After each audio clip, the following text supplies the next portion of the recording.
Good evening, everybody. Welcome to WSSEA Spring season for Overwatch 2. We're on week 6. A couple teams today that have struggled a little bit throughout that regular season, both Lake Stevens and Seattle Prep are 1 and 3, so should be fairly evenly matched. So I'm excited for this one. Actually, it looks like we're gonna switch things up because things were rescheduled. Actually, we're getting word now that it's actually a different map pool. So forget everything we just said. We're starting things off on, as you can clearly see, we're on Antarctic Peninsula. So we are kicking things off on a control matchup here, and both teams have already started off this first fight, and it is Lake Stevens striking first blood. King up there on the high ground, pumping in the damage, and that should be enough for Lake Stevens to get that first cap. Yeah, again, I mean, being able to take control of the point here early, pat that percentage in. Ante coming away with a double on the Zenyatta already, and anytime your support role can kind of pat those kills in for you is always a bonus. You can tell just by the ult charge alone that Zenyatta has done more work than the DPS, which is not to disparage the DPS at all, but just to hype up my guy Anti back there on that Zenyatta. I'm a support main. I love to see support players popping off here. King, though, not going to be outdone. Again, finds the opening pick there onto Kitty, having a really tough time getting that Moira in and being effective. We do also have a Junkrat on the side of Seattle Prep, like you called out. Looked into your crystal ball, you pulled that prediction out correctly, but is the value also there?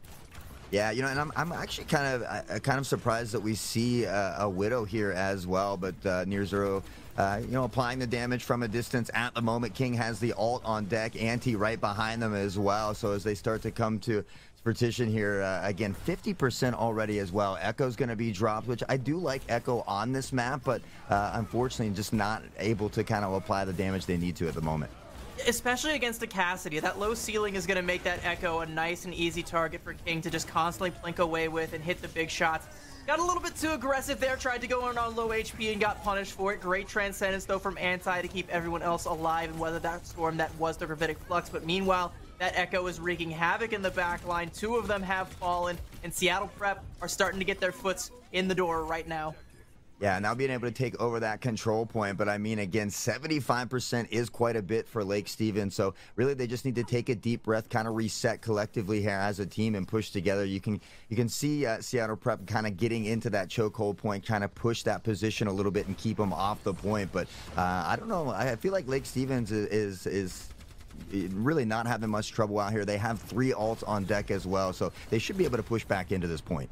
Absolutely, but Seattle Prep, they're also coming up on a wealth of ultimates themselves, so it's going to be kind of up to who hits Q first and who gets the most value out of it. It looks like Haxoros wants to be the first to smash that Q button. The duplicate going to come out to avoid Roxanne going down as a result, but King with the dead eye, Johnny on the spot going to take down 2, and that duplicate not going to last all that much longer. Actually, scratch that because that Kitsune Rush did come out, keeping everybody alive. The duplicate finds 2. That's a nice clap back for Seattle Prep. They're still able to keep this one going. If they can dislodge King, they might have a way to keep the point picking up here. It's just King and Haxoros and not a whole lot of healing. Haxoros gonna fall courtesy of Flame, who's gonna clean up another. Anti strolls in a little too late to the party and is gonna be forced to stroll right back out. Seattle Prep hang strong. Yeah, you know, I'm really glad that we see a Sigma here, too. Recently, I haven't seen as much Sigma, and I really enjoy what Sigma brings to the table. And he just it does a ton of damage as well as being able to mitigate with the shield. So I'm glad that we do have the Sigma here, and now they're going to surpass Lake Stevens. So initially, I thought Lake Stevens was going to be able to push in with those ults, but right now, Seattle Prep just holding very nicely. Yeah, Lake Stevens, they also thought they were going to push in with those ults and just take it, which is why they expended nearly all of them. But yeah, they're actually able to get the point for free this time just by sheer positioning as everyone else was up and out of the way. But Meow going to go ahead and pop that tack visor, and that's going to go ahead and get the point back in their favor once they manage to deal with this one last straggler near zero. Your health bar is looking about near zero right about now, and Seattle Prep, they do take it back at 89%. One fight territory. Yeah, I feel like it's gonna be really tough for them to push in and make a good stand here. They need to get together, and they certainly don't want to stagger in, but they really don't have any time. The contestant will come in at the final moment, and this will be the final battle.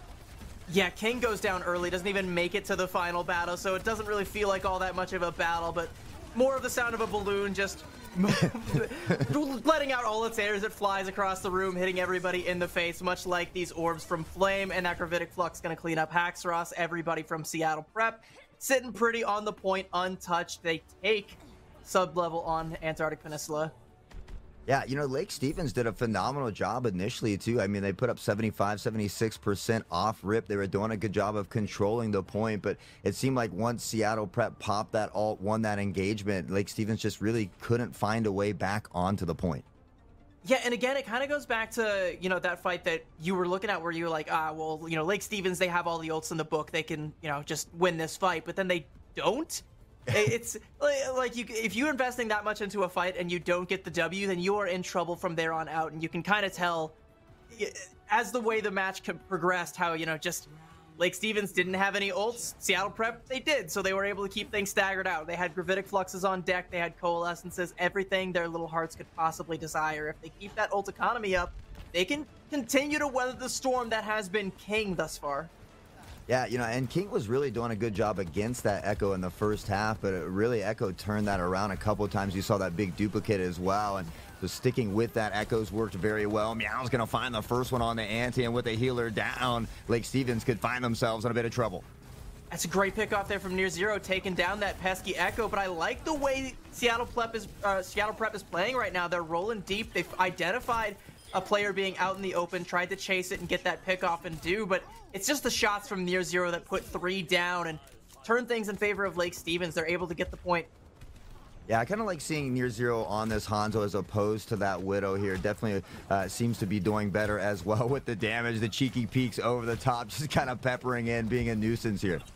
Yeah, and this is kind of where this Echo is going to struggle a little bit because she doesn't really have a great angle to approach the point from. There's plenty of cover from the point, so it becomes a great defensive pick. But, you have the Ana, you have the Soldier, you have the Hanzo all peppering you and pressuring you down from every angle as you try to approach. So you can't really peek your head out or, you risk losing it here. As does Meow, by the way, getting very, very low. A great nade from Evchris that's going to go ahead and put Kitty down to low HP. So low, they can't quite finish off this Moira, though. And Near Zero finally finds a pick off onto Echo. Kitty falls, and everyone else from Lake Stevens going to fall. That's a successful hold for Seattle Prep. Entirely neutral, by the way. Yeah, and now we're going to see Sigma have to fall back here. They need to try and regroup. But, we saw this from Lake Stevens in that first game as well. And as these ults start to come on deck, you have to wonder, is Seattle Prep going to be able to push in and kind of do what they did in that first match as well? When it comes to pushing in, they want to take a very direct approach now. They've swapped their DPS comp over to that Mei Reaper, which means they now want to isolate this Ramatra and pump in the damage, but there doesn't seem to be enough damage. The Ice Block is forced out of Meow. Haxros finally going to fall courtesy of that tactical visor from King, but he's going to be taking a dirt nap courtesy of that Gravitic Flux there. Roxanne takes down 2 here, but is that going to be enough? I think that is going to be, yeah, everyone from Lake Stevens pretty much dispatched there. In Seattle Prep, they do manage to flip it. Yeah, and this is what we were kind of just talking about. What I would be worried about if I was Lake Stevens, already at 90%, a little bit better than in that first match. But now, again, Seattle Prep powering into the point. And last time, once they had control of that point, they never really stopped. So, again, a little worried for Lake Stevens here at the moment. Yeah, and they can't lose players like Anti, especially when Anti has the sound barrier. They can't keep losing players like that on the Ingress. There goes King, also gonna fall a little bit before this fight is even going to be able to kick off here. And the more this happens, the more the ult economy of Seattle Prep is going to be threatening to where you're gonna need that sound barrier if you're even gonna want to get in the door. Yeah, Roxanne almost having that death bloom already. Haxers had the Annihilation on deck, but unfortunately, as you had mentioned, King both falling early in that last engagement, so really not a good time to utilize those ults just yet. Right now, Seattle Prep, they're just trying to find which angle Lake Stevens wants to approach from, be it the low ground or the traditional high ground here. Right now, it's looking like the low ground. They're going to go ahead and take this direct approach. Annihilation going to come out, as does the beat, but that's going to leave the door wide open for Kitty to come on through with that Coalescence. You're also coming up on a Blizzard and a Death Blossom if you need it, and that Death Blossom going to be invested. The Annihilation cleans up Kitty, but that's a price Seattle Prep are willing to pay to get this fight secured. Yeah, I mean, both teams expending 2 ults here, but in the end, once more, it's Seattle Prep, and this is what I hate to sound like a broken record, but once they get control of this point, Lake Stevens just has so much trouble getting back in there, and it seems like at times maybe the healers or the DPS overextending a bit, not really allowing their tank to do that tank job. Yeah, and it's also kind of coming down to the ult economy, because again, they tried to use that sound barrier to engage, but now there's going to be nothing to stop Meow from popping this Blizzard. There's going to be nothing to stop Flame from hitting the Gravitic Flux. Potentially killing the Mei might happen. That might work, but the Dragon Strike not going to be enough to finish Meow off, as they do have that ice block, and it looks like everybody from the side of Lake Stevens is going to fall, just desperately trying to touch the point. Near Zero doing a lot more than touching the point, but not enough, as it will inevitably fall, and Seattle Prep are going to take Antarctic Peninsula. I kind of want to see both some compositional swaps and, you know, that ult economy. I want to see that be wrangled in just a little bit here. Yeah, I mean, Queen Street 2 is one of those tough maps because there's so many different flanking opportunities, different stairways to kind of lead you through rooms as well. So I feel like Queen Street's one of my least favorite maps for myself, just because I'm not very good at it. But yeah, you know, I too expect to see some of those comp changes as well. There's a lot of great flanking opportunities here. I think as far as push map goes, it's at least my personal favorite. I'm like, I'm not on board with the Esperanza hype train like everyone else is. That seems to be, when you're in a situation where it's like losers map pick and it's up to push, the losers will always pick Esperanza, and I'm like, I like New Queen Street. I just like New Queen Street. For whatever reason, I feel like everyone just hates it. I think they might actually hate it because, like, I feel like Coliseo's the worst, and then Esperanza and New Queen Street. We got some differing opinions when it comes to push here. And similarly, these two teams, they have some differing opinions as to how you should play push. It seems like we got one squad sticking with that Sigma comp that has served them so well on the side of Seattle Prep. And we've got a Reinhardt over on the other side that is Lake Stevens. We'll see which team ends up getting the better of it. Curiously, though, the Rhein comp is running with a Mercy and a Baptiste backline. I'm curious to see what value they're going to be able to get out of the Mercy specifically. Yeah, I mean, we've seen King dominate on Cassidy. Chris has the flanking capabilities on the Reaper. You know, we saw Meow dominate on Mei, but this time Roxanne is going to take their shot at Mei, and Meow will switch over to that Hanzo as well. So I do like the interesting switch and things here. A few more seconds and this robot will be unlocked. I blinked and I missed those two players going down. That's going to be a pretty swift fight win here for Seattle Prep, as long as they can clean up these staggers here. King, though, not too privy to letting that happen. Will take down Roxanne here. That might be enough for Lake Stevens to hang on just a little bit. And Seattle Prep going to back up, play as a group here. Nice charge there. Actually cancels the accretion. And King going to go ahead and use that Sigma being incapacitated as a great excuse to take down Meow. And with no mercy on the side of Seattle Prep, that is a permanent death. And looking to make it all the more permanent as they take down the support line and the tank line. Lake Stevens, they've got first cap here. Yeah, I mean, initially losing those members early, but doing a great job of sustaining that fight as well, and now finding that push here as well. Roxanne trying to do a little damage from a distance, needs to wait for that team to catch up here, as well as obviously they don't want to get too staggered out. Yeah, Haxor's already has an Earth Shatter, by the way. I want to be on the lookout for that next fight, because I don't think Seattle Prep will know that that is coming, and if Haxor's wants to just go in with it, that can be a pretty swift fight win, snowball this into an early checkpoint cap here. If they go too slow, though, then they might have to deal with... Never mind, they're going to get hit with an accretion because they tried to go a little bit too fast here, and suddenly it all flips on its head. Seattle Prep is in the driver's seat, and they're going to drive that cart right back towards Lake Stevens, and without a tank to stand on, they don't want to stick around much longer either. They're all just going to go on the back foot, try and find a safe place to hide. Yeah, really didn't get any value out of that Earth Shatter. King, Zero, and Anti all have ults on deck as well. Roxanne, Flame getting very close here on the other side of things as well. So I think we might have one of those ultimate battles coming up. And in the previous game, it seemed like Seattle Prep was the victor during those. Yeah, absolutely, especially when you consider they've got 4 ultimates right now. They're going to go ahead and pop that window. Is Lake Stevens. Is there going to be any value? It doesn't look like there's going to be a lot. King with a nice little flank Deadeye there. Doesn't find anything, but Haxor's going to take down Roxanne with a charge there. That's going to be a bit of a stalemate back and forth here, but Flame falling should be the nail in the coffin for this fight for Seattle Prep. That's your tank gone. You don't want to stick around. Haxor's can freely swing his hammer left, right, support, and starboard. Take down whoever dares rear their ugly head against him, and Lake Stevens, they've got control of the bot once again. Yeah, I mean, it looked like it was going to be a fight in favor of Seattle. May did a great job of walling off that window as well, but you're absolutely right. Without your tank, there's not much you can do. We didn't see the ult from Sigma come in or the Coalescence as well, so they still have these ults to use. Deathbloom in the hands of Chris, though, and we know how dangerous that can be. Oh, absolutely, especially at this level. That Death Blossom can be a fight winner, as can a charge that's going to take down that Moira, so that Coalescence no longer going to be a factor. Chris has the angle to let this Death Blossom rip should he so choose to, should he even need to. But Meow gonna go ahead and deny that from even happening with a swiftly placed headshot to the dome there, and Haxor is the last to fall. Should be giving this one up to Seattle Prep as the bot's gonna turn around here. No, actually, Earthshatter comes out. Another accretion, though, to kill Haxor's. I thought for sure that was going to be a death sentence there, and they weren't going to invest that, but interestingly, they do. Yeah, I kind of would have rather seen them either fall back or just go ahead and, you know, earn that death and regroup with the team there, because really kind of sustaining for so long and then not really getting a lot of value out of the Earthshatter, now finding themselves a bit staggered as Haxor has to work back to that front line as well.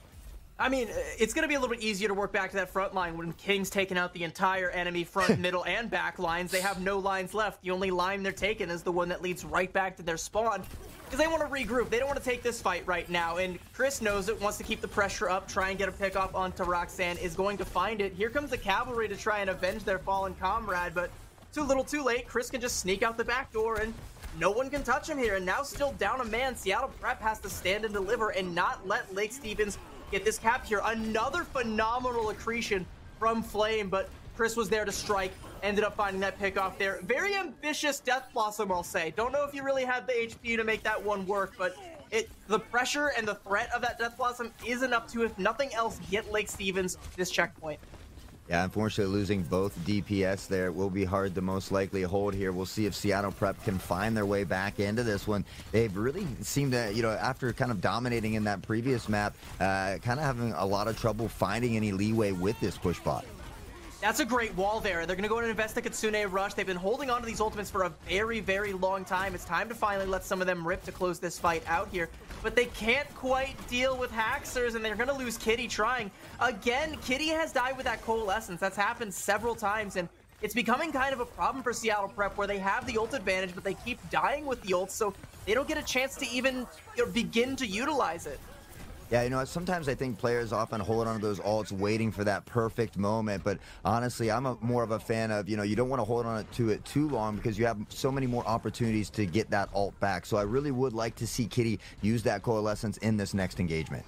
Especially Coalescence, because Coalescence is one that you can build up very, very quickly, and you can use it to force a lot of positioning. You can use it to keep your tank alive. There's a ton of utility to it, but, you know, no utility in a dead Echo there, says Chris. Going to go ahead and take down Roxanne there, who's again made that, seems to be a comfort swap over onto the Echo. Meow gonna finally let this Dragon Strike rip. I don't know if it's gonna find much of anything, as everyone has already walked a lot further up. It's not even gonna force positioning, really.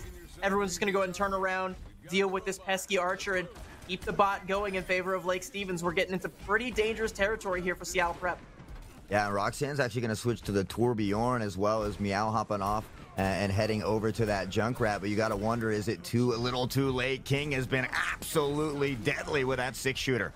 Yeah, Kitty still needs to use this Coalescence at some point. They're going to go and invest the Gravitic Flux, but no one is able to keep Flame alive. They just take him down before anybody on the side of Lake Stevens falls, so they're still at a full 5-man. No tank for Seattle Prep. The Coalescence is once again down, and Seattle Prep, they're in full-on panic mode, just throwing bodies at the bot to try and stall out, hoping that something can stop it, but nothing is stopping Lake Stevens when they have all of these ults and all of these players firing on all cylinders. Lake Stevens clap back. We're at 1-1.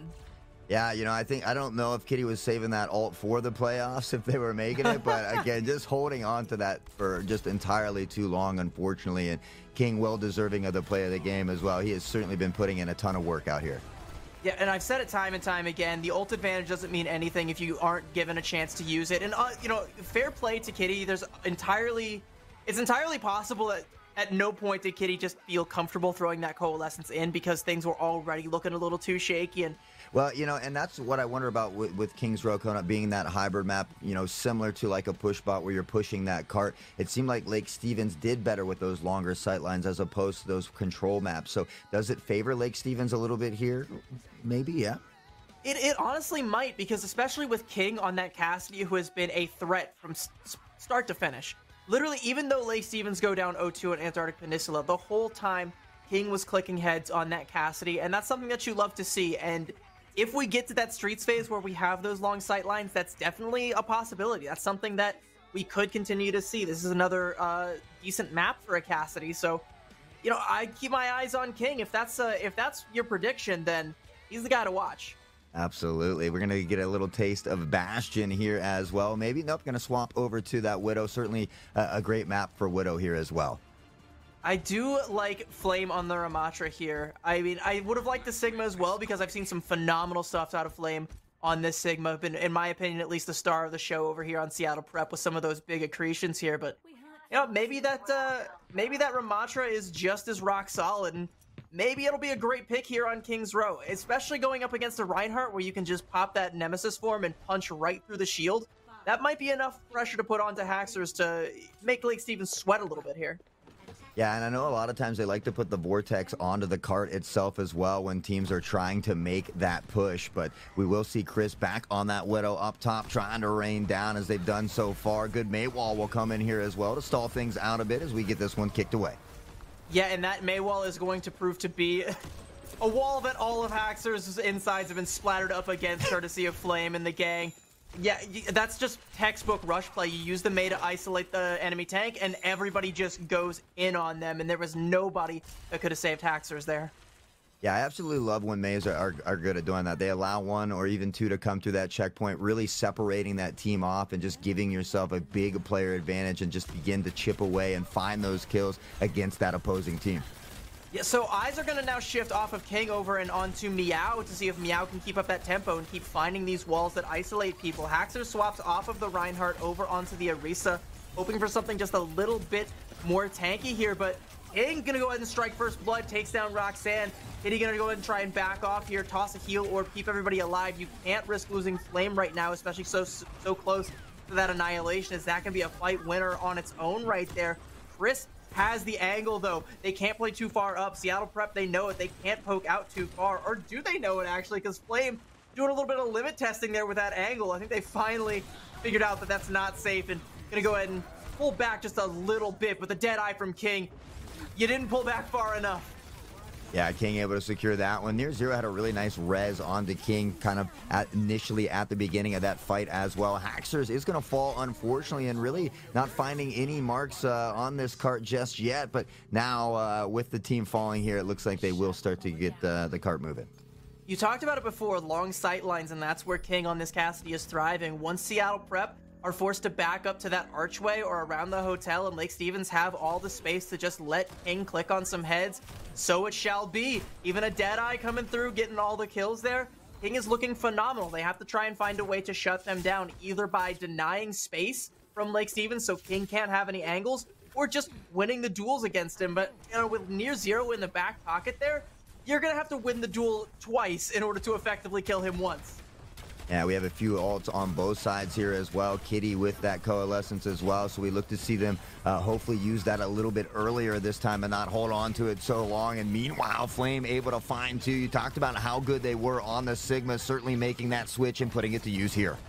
Yeah, I mean, and you don't even need to invest any ultimates if you just, you know, simply kill the enemy team in the neutral, as Flame is wont to do. But, you know, you don't have the same luxury of a Mercy as Lake Stevens, so losing Roxanne there is going to be lethal. Losing Kitty again before that Coalescence, even more so. They're going to invest the Blizzard, but the Transcendence from Anti is good, and this should be Lake Stevens coming ahead in this fight and pushing through these archways here. Great right click there onto Meow. Anti looking pretty solid here on this Zenyatta. Nobody else wants any, not even Flame. Yeah, I mean, a huge ult from Anti really to keep that fight alive and then able to find the kills, the damage as well. We talked about how they were playing very well on Zenyatta earlier as well. Still 3 ults for Seattle Prep, though, so I'd like to see those come out here soon. Honestly, I'd like to see them open up with a Coalescence here. The Bob is not going to be a factor, though, as Roxanne going to once again be dispatched quickly by King. A little bit of an assist from the Discord orb there. King falls, but someone has to heal up Flame. Flame getting all the resources right now, trying to keep him alive. Are they able to? Yeah, he's actually still there. Meanwhile, no one is looking at Meow, who is back on your predicted Junkrat pick. He's finally dealt with here. Flame going to fall as well. The Bastion pressure proven to be too much. The Coalescence comes out, as does the Bob, but is it too little too late? Maybe not. Haxer's going to fall courtesy of the Coalescence, and Kitty feeling themselves right now wants a little bit more. Yeah, a great job by Kitty to, you know, finally get that ult working. We saw Bob come out as well, and with that, you know, Seattle Prep kind of alleviating some of that pressure that it's just been all over them. But, you know, fortunately for Lake Stevens, they still have 2+ minutes on the other side of things here. So I don't foresee them having too much trouble getting to the checkpoint, but time will tell. That was a great job by Seattle Prep to be able to hold there, but it was a costly one. They're going to have to bank their entire existence on here on Streets Phase.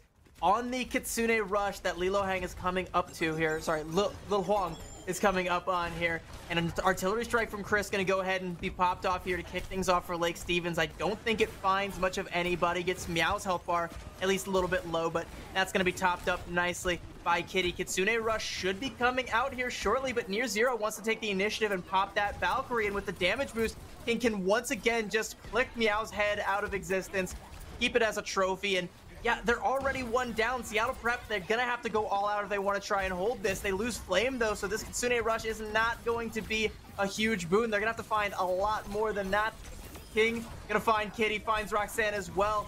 Kiriko going kind of silly here for Seattle Prep, but also cannot do enough, and Lake Stevens do inevitably cap point B. Yeah, King has just been an absolute raid boss for this squad out here. Some big kills, key ults as well, and just making sure to hold the right angles, really applying a ton of damage for their team. And they're really putting all of their eggs into the King basket. You know, they're giving him the damage boost. They've got the Discord orb, so whoever's got the big purple balloon on their head, King can just go ahead and pop it with one or two quick little headshots there. And it's been pretty consistent thus far, and gotten Lake Stevens about halfway through point C already. The magnetic grenade onto Meow's got the Wraith form to keep himself alive here. Terra Surge going to come out from Haxers. Everyone able to weather that storm there, but gonna go ahead and invest the ults. But King with another Deadeye finds two. They lose two in return. Is it an even trade here though? It does look like Seattle Prep are gonna inevitably able to get the better of it with a little TP into the back line, leaving no one alive but the back line, and they've got to get out. Yeah, you know, we've seen Flame on the Sigma, on the Ramatra, now on the Zarya as well, so certainly letting us know that they are versatile and can play multiple characters, but can Zarya get the job done here? Only a minute and 35 to hold him here, but with the way King and them have been playing, it's going to be tough. They're going to have to go ahead and use the res onto King here in order to keep this fight alive. Going to go ahead and use the artillery strike to try and zone people down, but Chris going to fall while going for that artillery strike, and there's no res to bring that Bastion back. Gonna have to be a slow engage, if not a full soft reset here from Lake Stevens. They still have spawns relatively close to where the fight is happening, but can they afford to lose somebody being down in a fight here, especially when Meow is lurking in the rafters with a Death Blossom that could put the entire fight to bed if it's able to find enough value here. There's also a Graviton Surge and a Kitsune Rush from the side of Seattle Prep that might be threatening to come out, but it looks like it's going to be the Death Blossom. The Wraith comes out, but the Transcendence from Anti is phenomenal, and they just melt that Reaper right down. That Death Blossom not going to find anything. Kitsune Rush forced to come out from Seattle Prep, but they're going to need a little bit more. The grab comes out, and that might be enough. With no trans to stop all this damage come through, the Bob coming through as well. They do have the Valkyrie and some of the residual healing from that, but it's all kind of going awry. It's going low. Not a whole lot left in the health bar department. Meow is now back in the fight, trying to put the hurt onto Haxers, but not able to find a whole lot as Haxers being heavily pocketed by both supports right now. Kitty gonna invest that Coalescence, try and melt this Orisa down. They want this horse out of their farm. They're gonna finally take her down. Is there anyone else that can stay alive and touch here? We're at 10 seconds, and it looks like everyone's being pressured back here. King might not be able to touch, gonna try and stay alive. Gotta go for that last second Hail Mary and dies just short of the finish line. That's where the cart stopped. Yeah, I mean, King was able to pop in that first engagement there, the tactical advisor, but was immediately taken down. And I was kind of surprised by that switch from King, right? We've seen him dominate nearly all day on that Cassidy. And then, yeah, you know, as they were pushing the cart in the latter moments, opted to switch to that soldier. So that did surprise me a little bit. And that might have just been trying to get back to the point in order to help with help with the fight as the timer was dwindling, being a little bit more fast than on a Cassidy. But you know, I do agree that King has been a ever-present threat on this Cassidy, something that Seattle Prep does need to deal with, and they, I think, did effectively deal with him at the end there. Even if it was entirely based on the clock forcing that swap there, getting him off the Cassidy, that's already a small victory. If you're able to best him on the Cassidy, that'd be even better here. And look what we have from Lil Huang. We weren't sure if we were going to see it, but Lifeweaver has made their way to the stage. And I don't know, that's kind of an interesting pick, especially when the series is tied at 1. You know, you really have a chance to put the game away here. Yeah, this is an interesting composition. I am fully expecting a swap. I don't think they're going to walk out of the spawn door with this. I hope they don't walk out of the spawn door with this. Good job.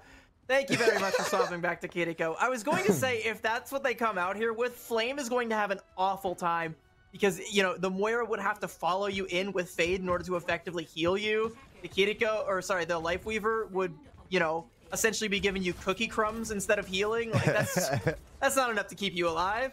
Yeah, and then just pull you back when not necessary. You know how it goes. But Zarya will try to find this initial push here, and having some leeway here early, kind of giving up a little space is Lake Stevens at the moment.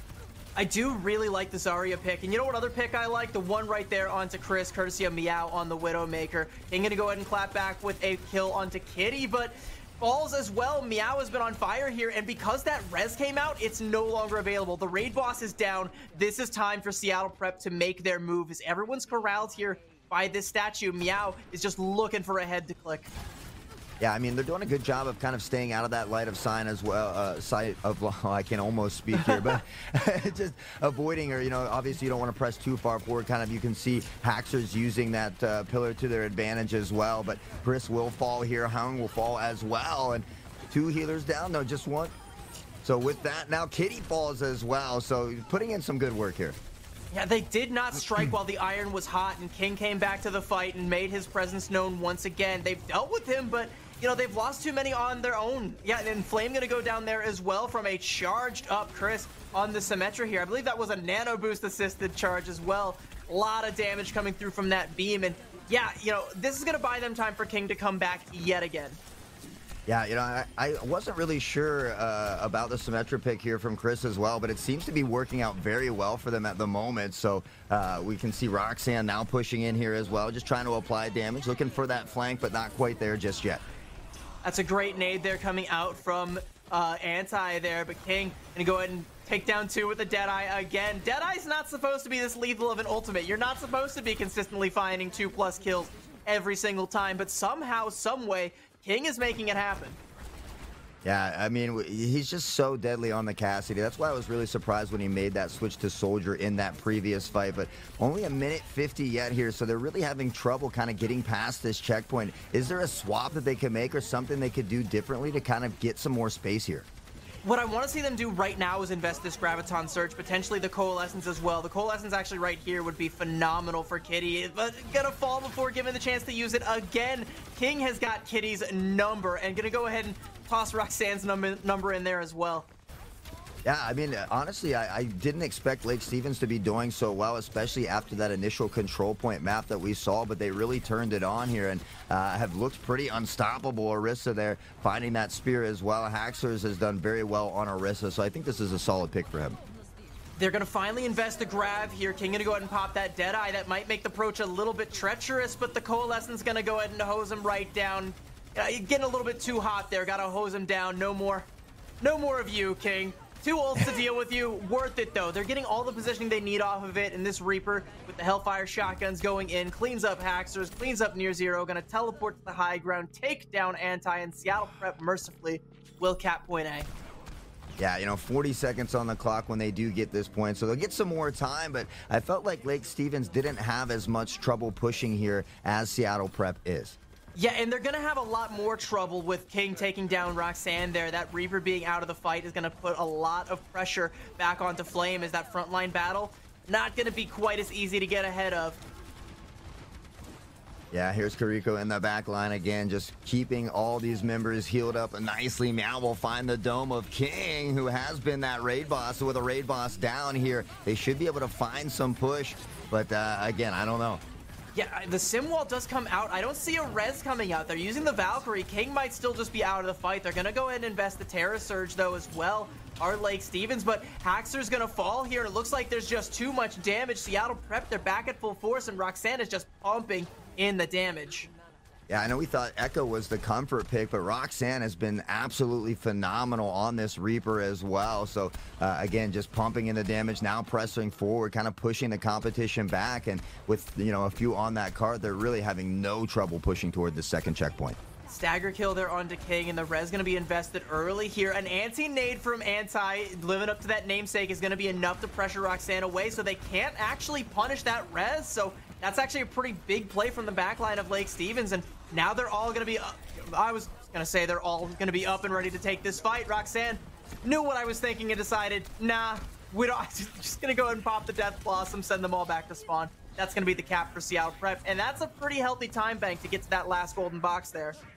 Yeah, Haxor's going to go ahead and switch back to Ramatra to see if they can make something happen. But again, like you had mentioned, I really like the Zarya pick here, and I feel like Zarya kind of went to the wayside there for a little bit. We've certainly seen a lot more of her. Yeah, but with where the cart is right now, okay, you lose Kitty there, that kind of sucks. You're going to lose Flame as well. Regroup, take another fight. You can just brute force this through with the 3 ults that you currently have. And Lake Stevens, they're not going to have a whole lot to answer for it if you, you know, just pop a grab, throw a blizzard on top of it for good measure, and maybe hose them down with the coalescent. Yeah, they really don't have far to go, and and unfortunately, with that payload not reaching, or that cart not reaching its destination in the previous round, you're exactly right. They should be able to just kind of bully in here with these ults. Well, yep, gonna be up to Seattle Prep if they want to take the initiative. It looks like Flame knows it, but gonna lose his own life trying to go for that one. The Blizzard to follow it up, the Valkyrie on near zero to try and keep everybody alive. They do get the res onto Chris, so suddenly it's been swung, and Lake Stevens are up in the fight, even more so now that they've lost Kitty, and it's all gone wrong for Seattle Prep. They invest all the ultimates that we called out, but they don't find enough. Yeah, that's unfortunate. Roxanne still has that death bloom. We've seen Roxanne put in a ton of work so far. So, again, something that they can certainly utilize here to find this little extra push. Again, they really don't have too far to go.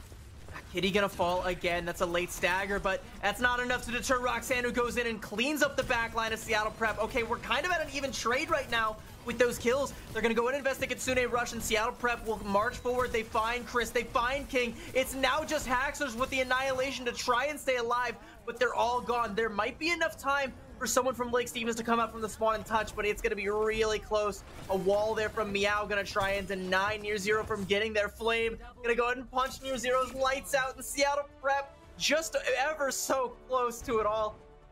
Just barely able to cap and take the dub. Well, at least if you're Seattle Prep, you get to go out with a bang. You get to end the season with the win. At least that's something to go and, and look forward to. And if you're Lake Stevens, I mean, you still hold your head high. You had a lot of fun throughout the regular season. You can kind of go back and watch some VODs and put in the work in this off season to come back stronger next season. And honestly, this is 100% what I wanted to see from both of these teams. I did want to see it go 3 maps. I did want to see it be kind of a slugfest back and forth where both teams put their best foot forward, showed us something that grabs our attention and makes us think these are going to be schools to watch going forward in the next season. And maybe in the wild card, we might see one of them given a chance. Maybe not. Maybe we'll have to wait until next season. We'll see. Either way, I'm looking forward to it because there's some great talent here that I do hope continues to be cultivated here in this league. But I think that...